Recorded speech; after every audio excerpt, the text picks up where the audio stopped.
नमस्कार प्रेक्षक हो. उन्हाळ्याच्या ऋतूत गावच्या घराच्या अंगणात किंवा एका झाडाखाली किंवा इतरत्र कुठेही तुम्हाला असे शंकाकृती खड्डे पाहायला मिळतात का? हे खड्डे नक्की कोण तयार करतात, कशासाठी व का तयार करतात, या प्रश्नांची उत्तरं तुम्हाला जाणून घ्यायची आहेत का? चला निसर्गाचा एक आविष्कार आज उलगडूयात. जमिनीवर दिसणारे असे शंकाकृती खड्डे हे मुंगी सिंह, ज्याला इंग्लिशमध्ये अँट लायन म्हणतात, त्या अळ्यांचे सापळे असतात. मराठीत याला काही ठिकाणी वाळूचा सापळा करणारा कीटक असंही म्हणतात. हे कीटक छोटे, गोल व खोलगट खड्डे कोरड्या वाळू मिश्रित मातीत करतात.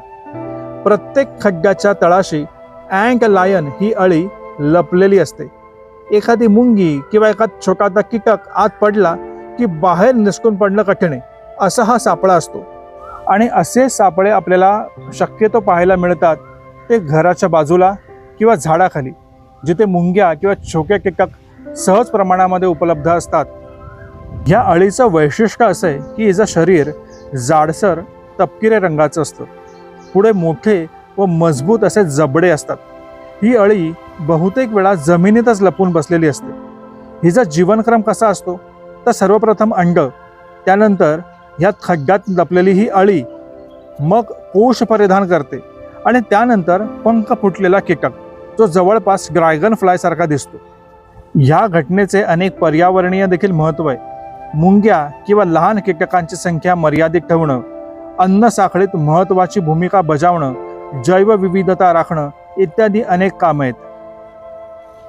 आता हा सापळा कसा काम करतो ते आपण पाहूयात. अळी मागे फिरत फिरत गोल खड्डा तयार करते. मग खड्ड्याची माती सैल करते. त्यामध्ये एखादी मुंगी पडली की मुंगी मातीवरून घसरते. अळी खाली बसून माती उडवते. त्यामुळे मुंगी आणखी खाली घसरते आणि शेवटी अळी त्या मुंगीला पकडून रेतीमध्ये नेऊन खाते. अशा रचलेल्या अनेक सापळ्यात एखादी मुंगी किंवा एखादा कीटक अडकतो. आपण तिथे त्या कीटकाचं तोंड पाहू शकत असाल. तो त्या मुंगीला पकडतोय आणि वाळूमध्ये घेऊन चाललाय. हा कीटक माणसासाठी पूर्णपणे निरुपद्रवी आहे. हा चावत नाही आणि बिनविषारी देखील आहे.